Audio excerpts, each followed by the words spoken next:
detectar algún alimento que no esté en condiciones, darnos cuenta, ¿no?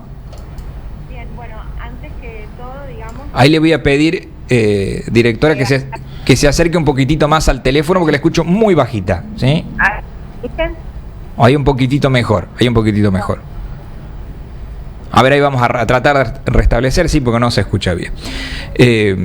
Recuerden que por esta situación o algo similar, yo creo que tiene que ver con los estudios, el tema en Berazategui fue más grave, hubo 2 personas fallecidas.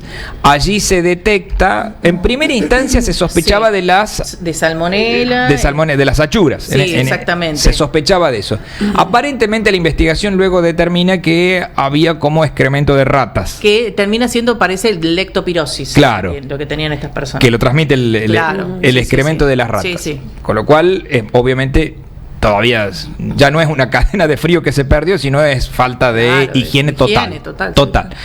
En este caso de acá de La Rioja todavía no podemos hablar de muchos detalles, porque lo poco que ha informado el Ministerio de Salud es que es una persona que está internada y que se dedicaba a la venta de embutidos, ¿sí? De manera ambulante. Ambulante. De manera ambulante, qué sé yo, no sé, me imagino un salamín. Que mandan las personas ahí con de manera ambulante. Sí, también. Directora, ¿me escucha? Sí, ahí lo estoy escuchando. Ahora bien. sí, ahora le escucho un poquito mejor. Bueno, quiero primero que nos diga qué tenemos que tener en cuenta nosotros como ciudadanos para comprar alimentos. Voy a dar recomendaciones generales, porque de los organismos, de los entes autorizados con bromatología de la municipalidad, todavía a mí no me brindaron ninguna, digamos, información oficial.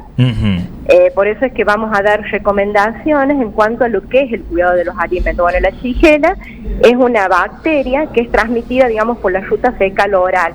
O sea que es el tema de la mala higiene, como ustedes bien hablaban, con el tema de los alimentos que están en contacto directo, digamos, con falta de higiene en el lugar.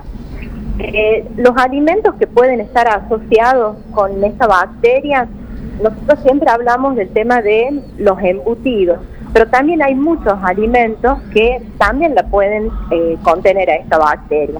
Por ejemplo, pueden ser las frutas, las verduras, puede vivir, digamos, mucho tiempo en la heladera. O sea, es falta de higiene. Acá tenemos que tomar conciencia de que la higiene, digamos, es digamos, el ambiente propicio donde van a vivir las bacterias, todos los microorganismos, o sea, virus, bacterias y parásitos. En este caso, tenemos que tener higiene en todos los sectores de cocina. Y también, por ejemplo, en la harina, también puede vivir esta bacteria, puede vivir hasta 170 días. O sea, imagínense usted que tenemos que tener higiene en cada uno de los sectores en los que se elaboran los alimentos, en los que se almacenan. También siempre nosotros hacemos la recomendación de que los alimentos tienen que tener su registro de producto alimenticio. Hay muchísima gente que es emprendedora y elabora, digamos, en su casa. Por eso es que nosotros siempre les aconsejamos de que tienen que registrar el lugar, digamos, y llevar una muestra del alimento para que se haga un registro de ese alimento, o sea, saber el origen que tenemos que tener. Las medidas de prevención, bueno, primero la higiene, el uso de agua segura, porque también el agua, digamos, es una fuente de contaminación de microorganismos si no es segura.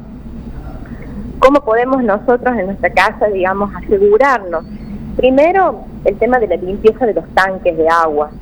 O sea, imagínense de que el agua nosotros la utilizamos para todas las cosas, digamos, para higienizar los alimentos, para lavarnos los dientes. Entonces, si nuestro tanque de agua no tiene agua segura o no tiene la tapa, y en La Rioja hay muchísimas palomas, que las palomas generalmente, digamos, es el lugar donde van como a instalarse, el agua que nosotros vamos a tener para consumir, para elaborar alimentos o para sanitizar, por ejemplo, para limpiar nuestros vegetales, ya va a estar contaminada. Entonces, lo que nosotros podemos hacer, primero, las recomendaciones, tenemos dos formas de obtener agua segura. Una es a través de hacer hervir el agua y una vez que hierve el agua, apagarla, dejarla que se enfríe. Entonces, eso nos asegura que el agua, digamos, está libre de microorganismos. La segunda forma es cada 1 litro de agua, 2 gotitas de lavandina. Por ahí nosotros pensamos de que, bueno, ponemos un montón de lavandina y bueno, y ya está. Y es más seguro, ¿no? Y es claro, y ahí nosotros estamos provocando una contaminación química si agregamos mayor cantidad, digamos, de lavandina al agua. El lavado, digamos, de los alimentos que se consumen crudos, con agua segura, en especial las frutas y las verduras, si no se dispone de un suministro de agua potable, como le decía yo, esto de hervir el agua o las 2 gotitas de lavandina. Y el tema también es importante, la cocción de los alimentos en el momento que se van a consumir. El pelado bien de las frutas y verduras, o sea, es complejo, o sea, no es solamente un alimento. Por ahí pensamos de que, bueno, es solamente un alimento, sino que hay un grupo de alimentos a donde puede alojarse esa bacteria. Bueno, veía una de las recomendaciones, en este caso de los flyers que le manda el gobierno de la provincia, es no lavar el pollo crudo o la carne cruda, algo que lo he visto en mucha gente, porque dice, no. ¿Por qué no lavarlo? Porque cuando lo lavas haces que si tiene un germen, esa carne o ese pollo se propague por toda la cocina tuya, ¿no? Claro. ¿Coincide con esa recomendación, directora? Sí. Mucha gente tiene la mala práctica, por ejemplo, de lavar la carne, el pollo y también, ojo, el pescado. Lo lavan porque piensan que es mejor y no, porque muchas bacterias viven, digamos, en la superficie de los alimentos y este lavado hace como un arrastre, digamos, que se provoque, digamos, también la contaminación del alimento. Claro, lo expandimos por todos lados a esa bacteria. Y la bacteria... Una recomendación general, que ahora se habló mucho, digamos, por el tema, digamos, de las carnicerías, porque bueno, tuvimos el caso en Berazategui, acá una posible, digamos, con una posible ETA por el tema de embutidos. Ustedes cuando van a un lugar a comprar y sienten un olor terrible a lavandina, siempre erróneamente nosotros lo consideramos que hay buena higiene. El lugar no tiene que tener olores que tapen o enmascaren otros olores, ¿entiendes? Entonces, por ahí pensamos, ay no, si hay un olor de lavandina, es re limpita. No, ojo, por eso siempre hablamos también de comprar en lugares de confianza, volver al carnicero de confianza, volver, digamos, a los lugares donde uno está seguro que el alimento que va a consumir no nos puede, dar ningún tipo de enfermedad transmitida por alimento. Bueno, y ahí es fundamental, por ejemplo, vamos a la carne. La carne, la carne para que haya cumplido con todo su ciclo, digo, de cuidado de la cadena de frío y de los cuidados correspondientes, tiene que ser carne que haya pasado por, no sé, el faenamiento como corresponde, o sea, tiene que ser de una empresa que esté avalada, ¿no? Claro, miren, con el tema de la carne nosotros siempre vamos a las características sensoriales de los alimentos. ¿Qué significa? Color, olor, textura y sabor. La carne de vaca, digamos, tiene que tener un color rojo, digamos, como un rojo cereza, digamos, como un color normal, digamos, rojo. No tiene que tener olor, no tiene que despedir, digamos, muchos líquidos. Y en la superficie, digamos, no tiene que tener, digamos, como limo o mucosidad. Y usted me va a decir, y Gabriela, ¿qué es eso? Bueno, el limo o mucosidad, ¿ustedes cómo lo pueden detectar? Porque es como una pequeña capita como de gelatina, digamos, que se hace en la parte, digamos, superficial de la carne. Más caseramente, obviamente lo explico yo como... Totalmente, sí, para que se entienda, para que se entienda. Sí, Otra cosa, la carne, digamos, no tiene que tener un olor fuerte, no tiene que tener un color negro, porque entonces esa carne, ¿qué pasó? El alimento se empezó a alterar y las características propias del alimento empezaron a disminuir, empezaron, digamos, las bacterias a realizar, digamos, a actuar en el alimento, empezó a modificar el color, el olor, la textura. También, digamos, por ejemplo, en el pescado. El pescado tiene que tener, digamos, olor a pescado fresco, o sea, no tiene que haber olor a lavandina en los lugares. Eso es lo que creo de que por ahí presten atención a la hora de consumir los alimentos. Para que quede también, claro. Bien. Claro, ¿se acuerda que yo le decía el tema de las frutas y las verduras? Sí. También se puede alojar. Bueno, hacer una buena sanitización. Tienen la gente la costumbre de llegar de la feria o del supermercado y con la misma bolsa va a la heladera. Acuérdense que les dije que también esta bacteria vive en la heladera, o sea que también la higiene, todo tiene que estar presente. En el caso por ahí trasciende el tema de los embutidos, ¿no? Que puede haber sido, porque bueno, la persona supuestamente vende embutidos. Ahí entra el, qué sé yo, el salamín, ese tipo de cuestiones, o ¿a qué se le llama? ¿Qué es lo que puede haber sido de la venta ambulante? Mire, yo sobre el caso como le dije, no tengo una confirmación de un organismo, digamos, todavía la gente del ministerio no se comunicó conmigo para decirme, digamos, bien cuál fue el alimento. Uh-huh. Lo que circula en todos los medios, que es la venta, digamos, ambulante de salame. Pero en eso también tenemos que saber qué marca es. Si es un embutido casero, si es de alguna marca reconocida. Digamos, tenemos que saber el origen.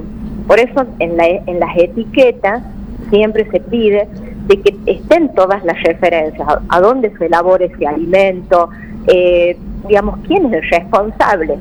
Porque obviamente si la persona supongamos que es un vendedor ambulante, él sabe a quién le compró.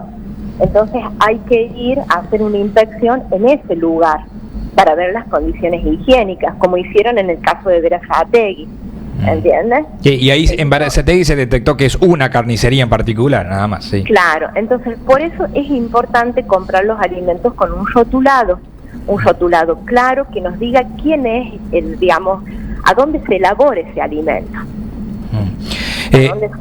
Es importantísimo esto del rotulado, sí. Por ahí no le damos importancia, pero es importantísimo, desde la carne, pasando por el pollo, ni hablar del cerdo, no es lo mismo algo que no sabemos de dónde vino y cómo se cuidó su cadena de frío y todo lo demás, algo que esté rotulado y que, bueno, obviamente cuando está rotulado es que pasa por todos los controles, ¿no? Sí. Directora, agradecerle, muchísimas gracias por su tiempo, Bueno, no, muchísimas gracias a ustedes y bueno, las recomendaciones es siempre la higiene. Yo sé de que por ahí se molestan un poco cuando nosotros hacemos inspecciones, hacemos controles en toda digamos, en todo lo que es el ejido municipal, estamos trabajando. Lo que pasa es que por ahí hay algunas cuestiones que pueden escaparse, entonces por ahí es bueno que los vecinos hagan, digamos, la denuncia, el reclamo, para darle tranquilidad a ellos, ¿sí? Y nosotros desde bromatología hacemos educación y prevención. Cuando nosotros hacemos una visita y vemos acciones que están mal, les decimos cuáles son las acciones correctivas, o sea, cómo tenemos que hacer para mejorar. Así que bueno. Sí, a veces, por favor, a veces molesta, pero creo que en temas de alimentos no es, hay que ser estrictos porque pueden pasar este tipo de cosas, ¿no? Lo digo porque a veces dicen, a ver, son muy estrictos a veces en tal lugar con ese pobre vendedor que sí, a veces es duro, pero cuando un vendedor es chiquitito, pero no cumple con las normas que corresponde y tiene que ser clausurado, por más que sea chiquitito o sea grande, no, porque se trata de alimentos, ¿no? Y aparte porque después dicen, sí, bueno, pobre, ¿no? Es un vendedor chico que no lo atosiguen con el tema de los requisitos, pero después, si pasa algo, van a decir, ¿por qué no controlan? ¿Por qué no controlaron? Claro, es así también. Nuestra política de trabajo y de gestión es acompañar a los comerciantes, pero ya digamos cuando exceden, cuando ya digamos no cumplen con las normas de higiene, con lo que nosotros estamos requiriendo, recién ahí se va a la infracción o a una clausura. Nosotros siempre digamos nosotros como que tenemos la política de la educación y de y explicar el porqué. Porque sabiendo cuáles son las acciones correctivas, la gente toma conciencia de esto. Director, le agradezco, muchísimas gracias por su tiempo. Bien, bueno, muchísimas gracias, que tengan buen día. Hasta luego.